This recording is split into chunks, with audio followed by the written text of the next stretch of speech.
Pode iniciar, seu Sebastião. 3, 2, 1, entrando então na gravação. Meu nome é Sebastião Batista, eu falo desde Lages, em nome do Grupo Espírita Obreiros da Nova Era, que funciona aqui no bairro Guarujá de Lages. E hoje, por casualidade, não vou pedir para vocês que cantem parabéns, mas é o dia de aniversário da nossa casa, fazendo 37 anos, né? Se fosse uma pessoa, nós cantaríamos os parabéns.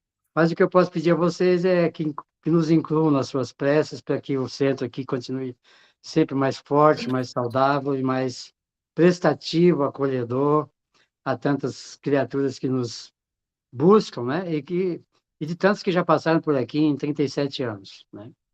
E eu tenho a felicidade de me contar entre os que estavam aqui no início, né? Ajudei a iniciar a obra, então eu estava dizendo ontem ainda numa palestra presencial lá que já é metade da minha vida que eu dedico a esta casa, né? E, então é isso. Hoje, felizmente, então, é o aniversário do Grupo Espírita Luz da Nova Era. Dito isto e eu apresentado, eu respondo pelo departamento doutrinário do grupo. Como o nome dele é muito comprido, a gente conhece aqui por GEONE, né? Grupo Espírita Obreiros da Nova Era. Então ficou Geone. Todo mundo conhece por Geone aqui. Fizemos uma prece, né? Então eu vou fazer depois a minha prece no final. Eu quero apresentar o tema que foi sugerido pela... Quem foi mesmo que me sugeriu o tema? Desculpe se eu não guardo os nomes, tá? Acho que é uma diretora de vocês aí, né? Não Será sei que se é foi a nossa vice, a Maiele? Não foi. Eu acho que foi sim, depois eu vejo que foi. Mas não importa, né? O importante é que sugeriram 3 temas e eu peguei e fiz uma malandragem, juntei 2 num só, né? Para ficar mais interessante. Era, é, era o quê? Não vou lembrar os 3 agora. Mas qualquer coisa como reforma íntima, a reencarnação e um terceiro tema.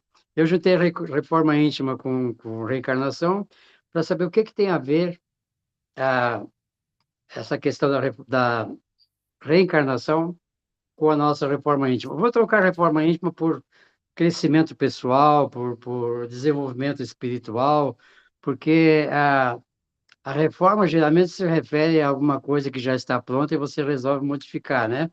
E não se trata bem de, quando nós dizemos reforma íntima, não se trata bem de reformar uma coisa que já existe, nós estamos buscando algo novo para acrescentar no que nós já temos.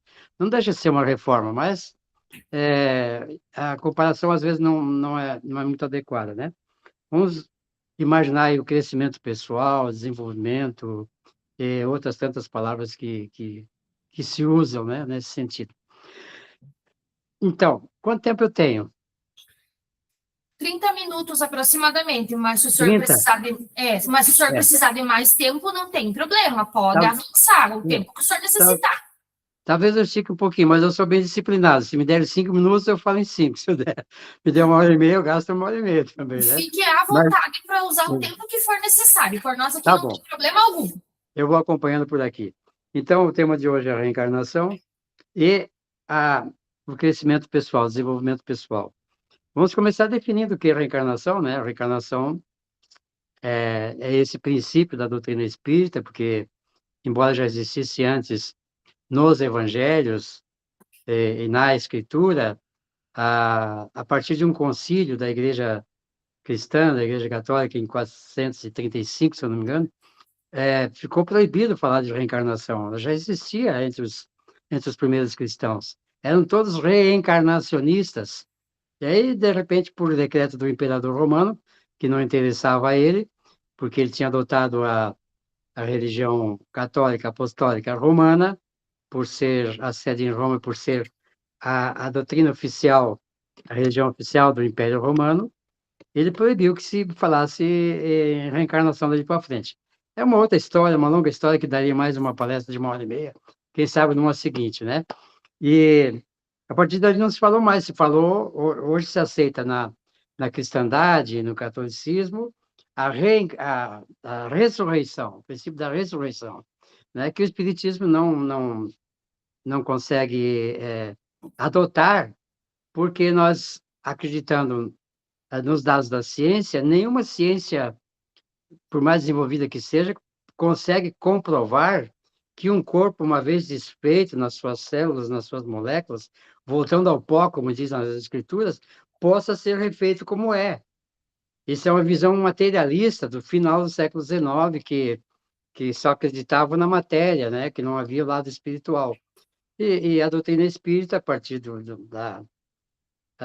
Allan Kardec, ele descobriu toda essa maravilha que existe um outro mundo paralelo ao nosso, invisível, mas real, tanto quanto aqui, e que a vida é uma só, ela continua. Nós estamos provisoriamente na matéria, e daqui a pouco, quando chega a vez de cada um sair daqui, vai para esse mundo espiritual que é permanente, que é eterno, que não se desfaz, né?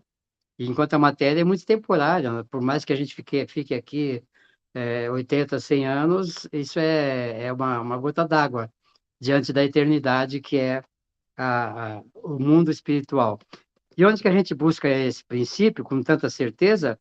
Naquilo que Jesus diz. Se nós somos cristãos e estamos procurando seguir os ensinamentos de Jesus, não adianta pegar um ensinamento, isso aqui me serve, mas isso aqui eu não aceito. Ou a gente aceita a doutrina dele como um todo, porque ele é completo e perfeito, ou deixa de ser cristão, né?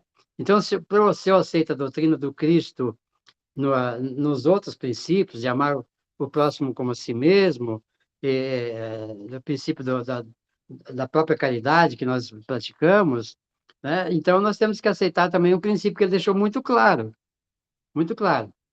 que para merecer o reino dos céus, que é esse reino espiritual, é preciso nascer de novo. Quando você vai numa Bíblia católica, eu tenho aqui a católica, tenho a evangélica, tenho todas as possíveis. Sou quase um colecionador de Bíblia. Lá no rodapé, onde Jesus disse que é preciso nascer de novo, está escrito assim uma explicaçãozinha. Olha, ele quis dizer simbolicamente tal, que você se renova pelo batismo. Ai, caramba, e as pessoas que não são batizadas, e as tantas religiões que não existem, que não têm o batismo, não têm chance de se salvar, então não tem acesso a esse reino, não tem o bilhete de ingresso, né?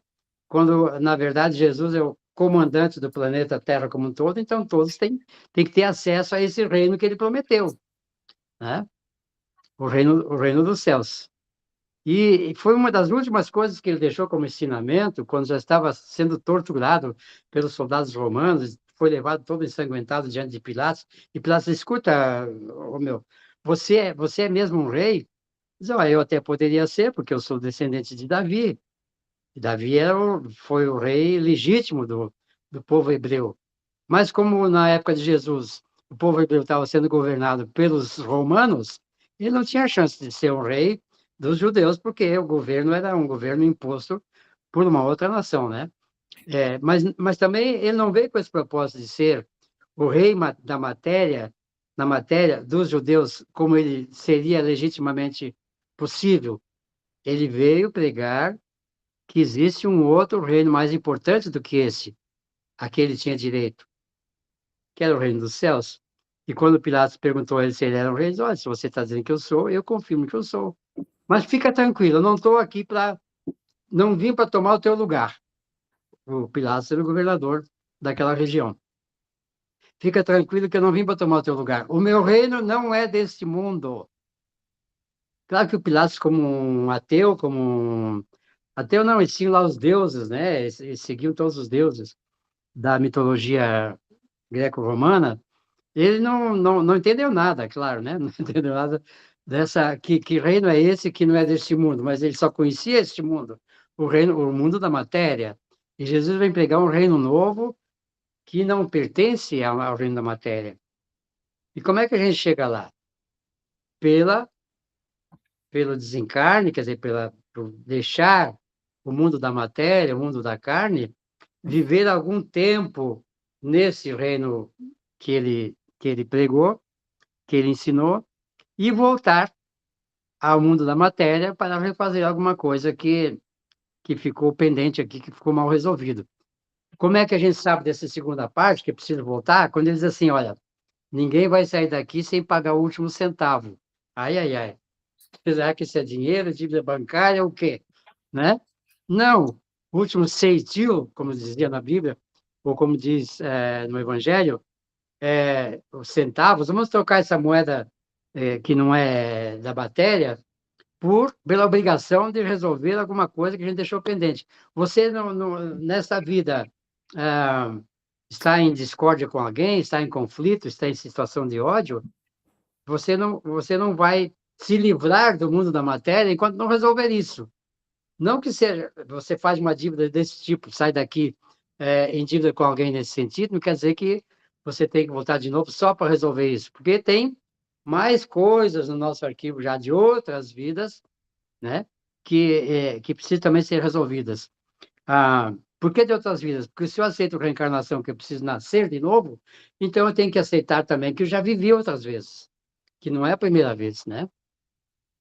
E isso vai se encadeando tudo de uma maneira muito, muito interessante, muito, vamos dizer assim, inspiradora.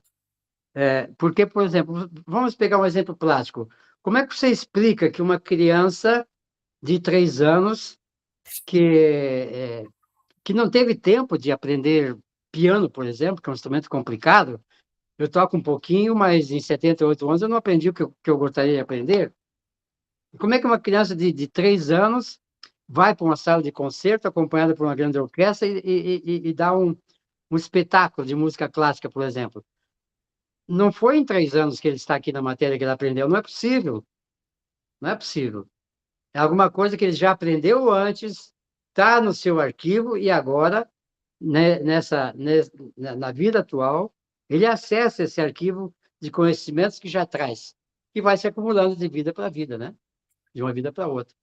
Então, as nossas habilidades, não precisa só a criança de 3 anos que toca piano, não, qualquer habilidade, fazer crochê, por exemplo, de repente, alguém muito jovem já pega uma agulha e parece que já fez aquilo a vida inteira.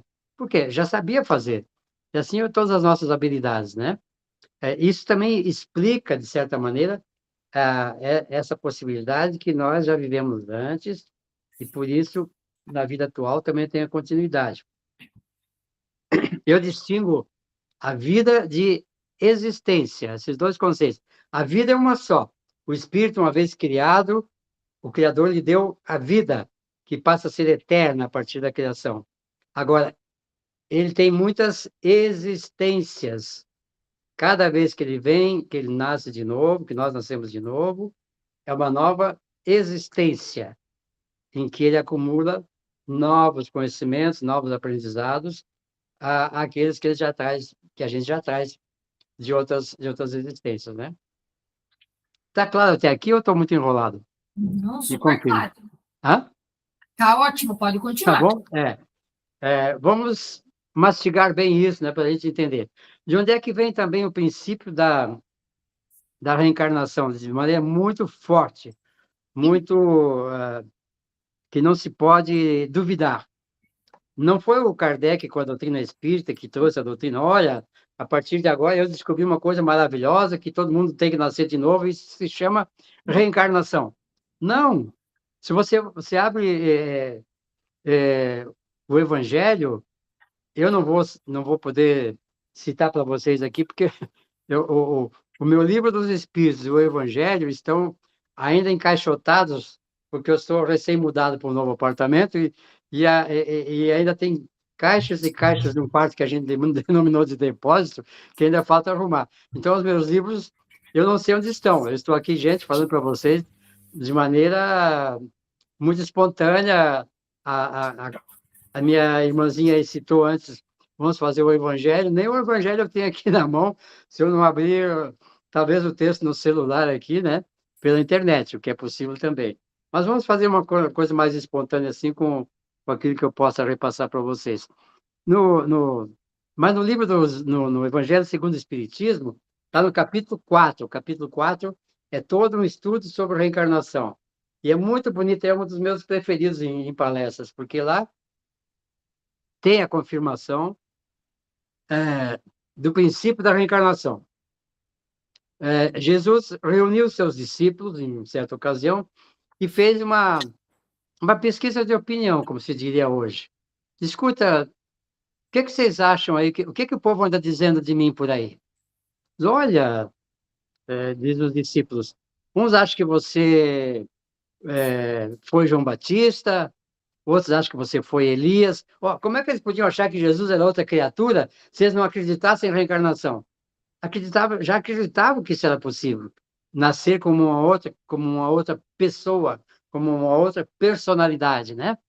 É, e, e eles, olha, e os discípulos disseram, talvez, ou qualquer um dos outros profetas que a gente conhece, quem sabe se você é um deles que veio, que voltou entre nós, daí eles dizem assim, olha, não é bem assim, porque João Batista morreu agora há pouco, vocês sabem o que aprontaram para ele, e cortaram a cabeça e tal, né?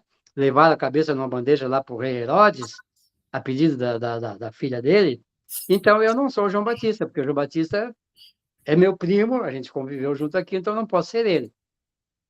Algum dos outros profetas? Não sei, talvez não, né?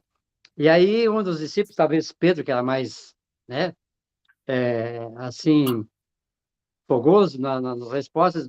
Mestre, você é o Filho de Deus único, mandado entre nós para a nossa salvação, uma coisa assim, né?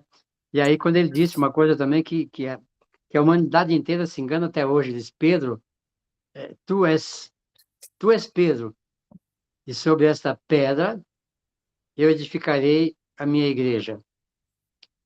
Todo mundo confunde desses 2000 anos de que Jesus fundou uma igreja, né? Ele era judeu, ele não fundou igreja nenhuma. Ele não era cristão. Nós somos os cristãos porque seguimos a ele, mas ele não era. Vai seguir a ele próprio, né? Então, o que ele quis dizer a Pedro é que sobre aquilo que Pedro estava dizendo, aquela verdade que o Pedro disse, inspirado naquela hora, que ele era o Filho de Deus único, que veio para a nossa salvação, isso sim era uma verdade que podia servir de fundamento da nossa fé. E não a pessoa de Pedro em si, né? Ah, se fosse assim, eu visitei lá em Roma, no subsolo lá do Vaticano, tem um enorme de um salão embaixo da catedral, da Basílica de São Pedro, onde estão enterrados todos os papas, inclusive o Pedro está lá, né? Então, vamos dizer que sobre ele que foi construída a igreja, então seria só a igreja do Vaticano, e não a igreja como doutrina, né? Assim, uma curiosidade histórica apenas. Mas então, Jesus disse para os discípulos, olha, na verdade, eu não sou o João Batista, que Elias, e nem Elias, porque Elias já veio. Como assim, mestre? Que o Elias já veio. Ué, você não viu a figura do João Batista? O que aconteceu com o João Batista? Por que lhe cortaram a cabeça? Ah, e eles entenderam, diz ali a reportagem, né? Do apóstolo, né? Do evangelista, dizendo, eles entenderam que ele falava de Elias quando se referia a João Batista, ou o contrário, se referia a João Batista quando falava de Elias. Por quê? Temos que voltar um pouco mais nas Escrituras. Por que Jesus confirmou que João Batista era o Elias reencarnado? Por um fato muito simples de se entender. Elias, eu acho que mais de 1000 anos antes da época dele, eu não sei exatamente situar na história, era um grande profeta, e os profetas na época eram também os líderes religiosos e também o governador político daquele povo que era bem pequeno, né? E o Elias, como um guia máximo do povo, como uma autoridade máxima, estava incomodado com as outras tribos de gente primitiva ainda que vivia ao redor deles, e que cada um cultivava lá os seus deuses, e alguns até faziam sacrifício de criança para agradar aos deuses, uma coisa, né, pavorosa. E o Elias estava preocupado com isso, porque eles já seguiam o princípio de um Deus único. Para eles, o Deus verdadeiro era o Deus único, o Deus de Israel. E ele fez uma espécie de gincana, para nós entendermos melhor. Diz, olha, convide aí todos os sacerdotes dessas religiões aí, dessas tribos, para nós fazermos uma competição aqui, tá? E como é que vai ser isso? Cada um vai fazer uma pilha de lenha e aquela pilha que pega fogo espontaneamente, sem ninguém riscar um fósforo, fósforo não tinha, né? Era outra coisa. Se a fogueira, o monte de lenha que pega fogo espontaneamente, né? E esta será a comprovação de que aquele Deus é verdadeiro. Como é que eles tinham que fazer pegar fogo? À custa de preces, à custa de orações. E esses sacerdotes e os seus seguidores ficaram lá, cada um junto com o seu montinho de lenha, lá num descampado, rezando, rezando, rezando o dia inteiro para que a sua fogueira, para que a sua pilha de lenha pegasse fogo. Adivinha qual foi a única que pegou fogo? A do Elias e do seu povo, né? Por intervenção divina, por milagre? Não sabemos. O Espiritismo consegue explicar isso, que havia ali forças mediúnicas, que o próprio Elias podia ser um grande médium desse tipo que faz pegar fogo nas coisas. Isso é uma coisa desconhecida? Não é. Há alguns anos atrás, aqui em Santa Rosa, se eu não me engano, aqui no Rio Grande do Sul, tinha um fenômeno de pirogenia, pode-se dizer, em que uma menina de 9, 10 anos, onde ela estava, ela deitava na cama, o colchão pegava fogo, mudava daquele aí para outro colchão, o outro colchão pegava fogo, foi um horror aquilo, né? E ninguém conseguia resolver aquela questão, chamaram exorcistas para espantar aquela coisa do diabo, aquela coisa do demônio, não sei o quê.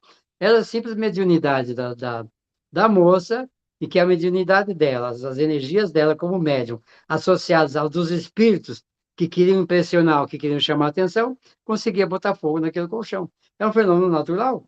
Pode ter acontecido com Elias quando fez pegar fogo na sua pilha de lenha. Resultado, os outros deuses, os outros sacerdotes lá, ai meu Deus, a nossa lenha não queimou e tal, né? Ficaram apavorados, e com razão, porque sabe o que o Elias fez com esses sacerdotes, que eram em torno de 40? Mandou castigá-los, cortando-lhes a cabeça, decapitando. Precisava esse castigo desse tamanho? Não bastava ele fazer uma doutrinação e chamar esse povo para o seu Deus, que ele considerava verdadeiro, né? Foi um ato de crueldade matar esses 40 sacerdotes, castigá-los por não acreditar no seu próprio Deus, o Deus de Elias. O resultado disso, vou entrar já num outro assunto da reencarnação, como é que ele tinha que pagar esse ato de crueldade? Nascendo de novo, quem sabe muitas vezes, sofrendo horrores, até chegar à condição de nascer próximo do Cristo, tão próximo que era primo dele, como João Batista, que era primo de Jesus.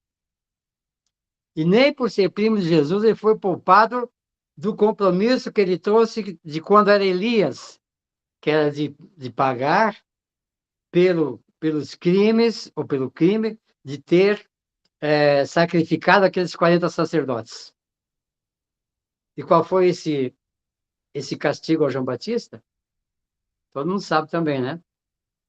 Ele foi decapitado, foi preso pelo rei Herodes, e depois na prisão lhe cortaram a cabeça, né? Levaram a presença do Herodes para provar que ele tinha sido morto.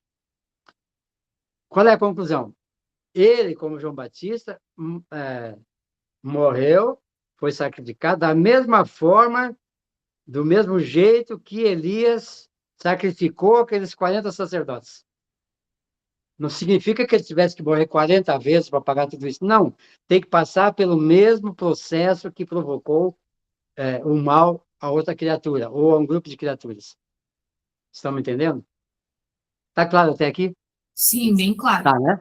Então, Jesus colocou esse fato, quando ele disse que, de fato, o Elias era João Batista era o Elias reencarnado, e esse fato, que é conhecido também do Elias e do João Batista, comprova é o primeiro fato que a gente tem assim de comprovação da reencarnação. Outro episódio interessante na vida de Jesus é com o sacerdote.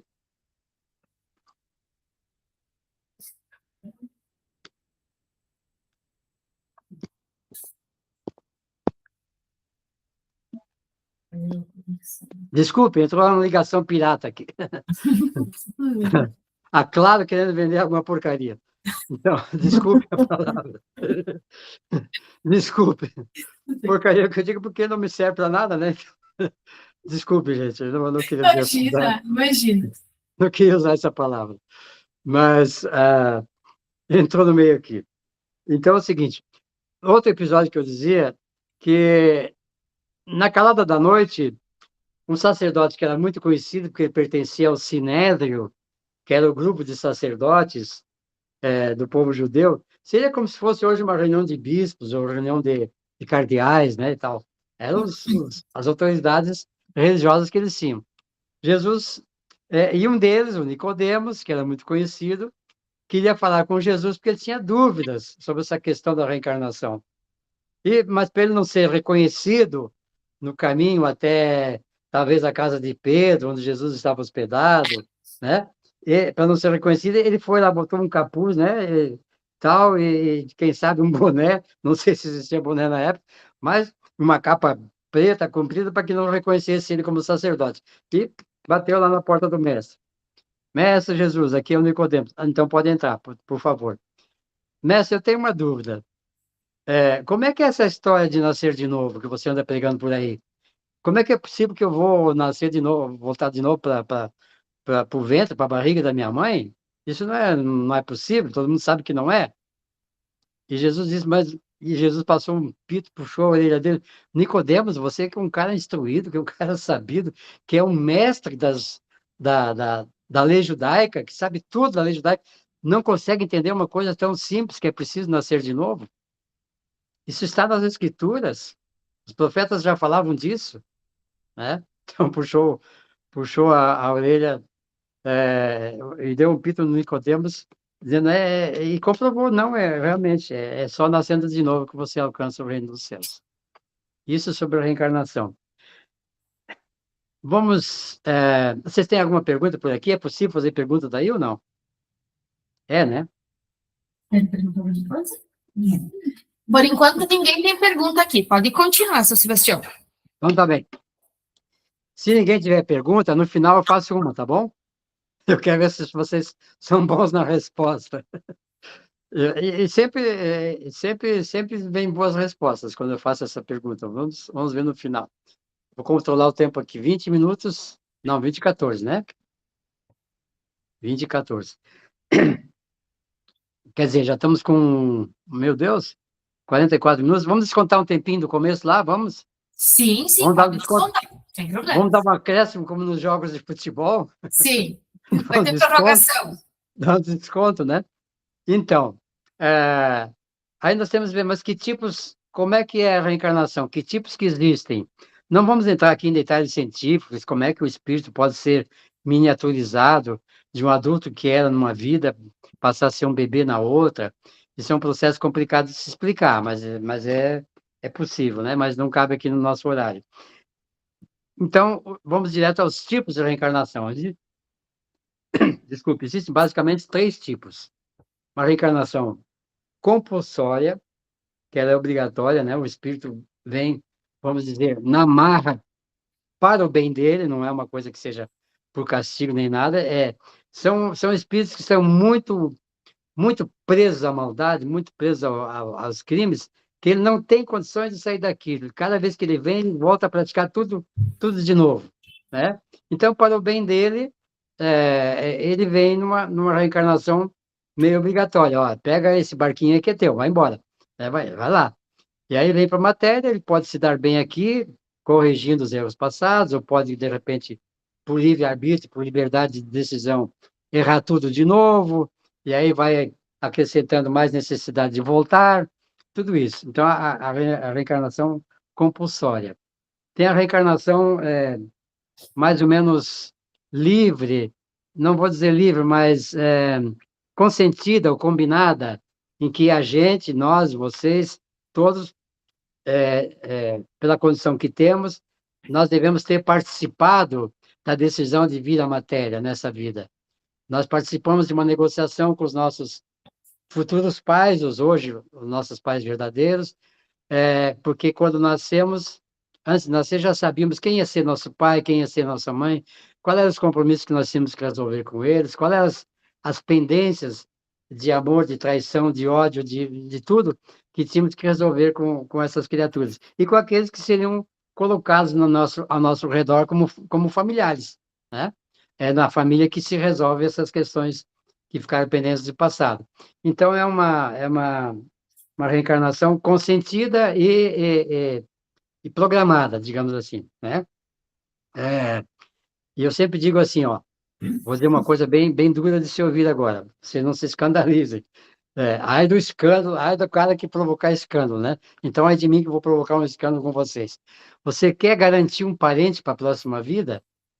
Faça um inimigo. Faça um inimigo. Se torne inimigo de alguém. Você já vai garantir que ele vai ser teu filho, ou tua mãe, ou teu pai, ou teu irmão. De algum jeito ele vai vir próximo de você para você resolver essa inimizade. Aí ficou fácil de entender, né? Isso eu não quero para mim. Se eu não quero para mim que um inimigo nasça meu irmão, meu filho, meu pai, sei lá o quê, eu vou fazer aquilo que Jesus manda no seu principal mandamento, né? Amar ao próximo como a si mesmo e só fazendo ao próximo aquilo que nós queremos que nos façam. Pela um princípio aí de reciprocidade, né? Isso também é uma coisa bem clara, assim, né? De se entender. Então, essa reencarnação programada, você já sabe o que vem fazer, quais são os seus... Fica no nosso inconsciente, no nosso, na nossa consciência profunda, esses compromissos que a gente traz para resolver, que nós chamamos aqui de provas, né? Os desafios que nos aparecem, né? Por exemplo, criar os filhos, ter uma família, sustentar, se sustentar, ter um emprego, tudo isso são provas, como se fossem vestibulares que nós temos que, com- que, a- que comprovar que somos capazes de resolver aquela questão para passar para o grau seguinte, né? E existem também as reencarnações livres, que são aquelas escolhidas pelos próprios reencarnantes. Pessoas que já estão tão bem no caminho do bem e da bondade, que já não precisam mais voltar aqui. Vamos ver um São Francisco de Assis, por exemplo, né? Ou quem sabe o Chico Xavier até, ou quem sabe Dr. Bezerra, que morreu já há mais de 100 anos, mas nunca reencarnou. Por que não precisa? Porque eles estão tão bem e continuam fazendo bem como espíritos, o bem à humanidade, continuam fazendo lá o que estavam fazendo aqui, que eles já não precisam reencarnar. Mas muitos deles escolhem, pedem para reencarnar, pedem para vir à matéria, para ajudar os semelhantes que ficaram aqui em dificuldade, principalmente aqueles que eles amaram muito, né, na última vida ou em vidas passadas. Ficou alguém para trás, né? E eu vou voltar à matéria para resgatar esse irmãozinho, para trazê-lo para o caminho do bem.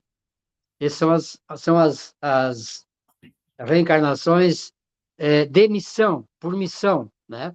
A pessoa vem com uma missão específica de ser uma luz para a humanidade, como um cientista, como, né? Ou até mesmo como um grande político, como um grande líder religioso, temos tantos, né? Então, essas são as reencarnações livres, tá? E quando a gente chega à reencarnação livre, a gente percebe que nós, como simples mortais, e que estamos aqui engatinhando, nem estamos de pé ainda em termos de evolução humana, né? Podemos entender que temos um longo caminho a percorrer para chegar até o nível dessas criaturas que já não precisam mais reencarnar. Nós ainda precisamos, ainda temos muitas continhas aqui para resolver. Eu costumo dizer, muitos boletos ainda para saldar, né? E eu costumo brincar que quando a gente passa por uma dificuldade de saúde, por exemplo, que a gente poderia até ser levado ao desencarne antes do que a gente queira ir, porque ninguém quer ir, na verdade, que a gente tem que negociar com o Pai do Céu, sim, os seus boletos. Olha, papai, me dá um tempo aí, parcela essa dívida aí, porque eu vou pagando devagarinho, mas eu não tenho pressa de pagar também, né? Eu não quero quitar esses boletos antecipadamente, né? Isso eu digo assim, brincando em questões de dificuldade de saúde, porque já passei por uma situação dessa que ficava assim, será que eu vou, será que eu não vou? Mas não fui. Eu acho que os boletos foram prorrogados. Por isso estou aqui com vocês, com essa grande alegria de poder me comunicar com todos vocês, né? Olha, eu ficaria mais uma hora aqui falando, mas eu não quero abusar da boa vontade de vocês, com esse tempo frio, chuvoso. Aí não deve estar chovendo mais, né? Aqui, Como aqui, não, aqui ainda está chovendo. Não está é, chovendo forte, mas tem uma garoa aqui para é. nós. E aqui nós estamos esperando mais um friozão igual o que já veio. Aí, Ai, a partir de sábado, domingo, menos 3 graus, menos 5, menos ai. 6, por aí, né? Então, Mas, seu Sebastião, desculpa ah, interromper. Se o senhor quiser não, continuar com o seu evangelho, nós ah, podemos iniciar o passe individual e o senhor pode continuar sem problema é, algum. De nossa não, parte, não tem não, problema. não, não, vamos deixar que tem muito assunto para frente ainda, a gente volta numa outra ocasião, né? A gente até, E de repente, podia continuar a partir daqui com alguma coisa nova perfeito. nesse sentido, né? Tá bom, Para então. não, tá certo? E, então, por que reencarnar? Porque a gente precisa evoluir, precisa crescer, precisa é, ir em direção a esse reino que Jesus nos prometeu. Para quê? Para ser feliz naquele reino, já que aqui não é possível a gente ser totalmente feliz como gostaria. A felicidade completa só existe nesse outro mundo que Jesus nos trouxe, né? Então a gente tem que fazer esse esforço de a cada encarnação é, se melhorar para conseguir ser mais feliz. Mas por que ser mais feliz? Porque Deus, como Criador, é infinitamente feliz. E como nós somos parte dele, nós temos nosso destino a ser tão felizes quanto ele, do próximo do que ele é. Né? Somos destinados todos à felicidade. Por isso a nossa condição de ainda crescer, evoluir e chegar a ser boas criaturas para merecer essa felicidade futura. Né? Então, eu acho que paramos por aqui. Espero que vocês tenham entendido um pouquinho dessa necessidade de reencarnar, né? Lá no Evangelho, se quiserem abordar numa outra condição de estudo de vocês, como uma revisão dessa matéria, que eu não estou com ela aqui para ler, que é o capítulo 4 do Evangelho segundo o Espiritismo, onde fala de todas essas questões da necessidade de renascer, de que Elias foi João Batista, está tudo ali, tá? Para a gente compreender melhor, né? Hoje eu queria dar apenas uma pincelada para vocês nessa matéria, nesse universo que é tão vasto e tão instigante, tão interessante quando a gente descobre, né? Tá bom assim? Perfeito. Tá, né? Eu posso encerrar com a minha prece, vocês continuam aí, né? Sim, sim, pode fazer sua É, prece, que daí depois nós é, continuamos com o passe aqui, daí. isso. Vamos fazer uma prece que eu costumo sempre encerrar aqui as nossas atividades até as de hospital, que é a prece não é prece, é a bênção de São Francisco. Por que que eu falo de São Francisco? Porque esse ano se comemora 800 anos da morte dele, né? Morreu em 1226, então são 800 anos. Então, em homenagem a esse santo que foi também uma luz para a humanidade, a gente usa as palavras dele para distribuir essa bênção que vocês podem mentalizar aí a favor dos seus doentinhos, dos seus parentes, dos necessitados, de modo geral. Desculpe. Porque quando ele escreveu essa bênção de próprio punho, ele estava destinando a um irmão da fraternidade dele que estava doentinho, né? Frei Leão. Então, ele dedicou essa bênção ao Frei Leão. Acompanhem comigo, então.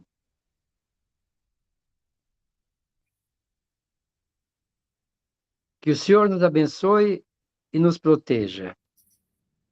Que o Senhor nos mostre a sua face de luz e tenha compaixão de nós. Que o Senhor nos dê a paz e que o Senhor nos acompanhe hoje e sempre. Assim seja. Uma boa noite, meu mais carinhoso abraço a vocês todos. Muito obrigada.